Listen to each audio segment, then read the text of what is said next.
Rempotage et bouturage n'ont pas de secret pour lui.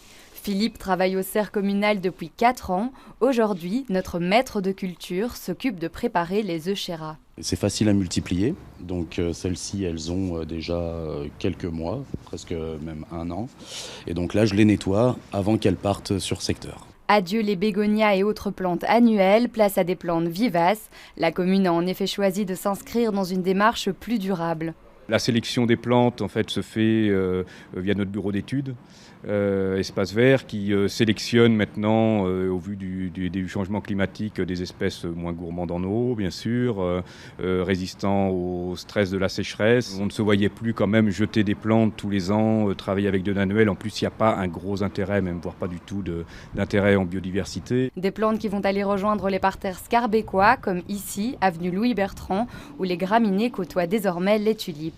Une démarche plus écologique qui a poussé aussi nos jardiniers à bannir de leurs serres les plantes d'intérieur, beaucoup trop énergivores. On avait déjà entamé la transition et j'ai envie de dire que pour une fois, la crise a eu du bon, la crise énergétique. Les équipes vont devoir s'adapter. Objectif, devenir autonomes dans la production des plantes vivaces. C'est plus durable dans le temps et puis on a une infrastructure qui nous permet quand même de faire pas mal. Donc on va tout doucement s'orienter sur plus de multiplication de végétaux. C'est un travail un peu différent de ce qu'on faisait avant. Ici, 80 000 plantes de 50 variétés différentes sont chouchoutées.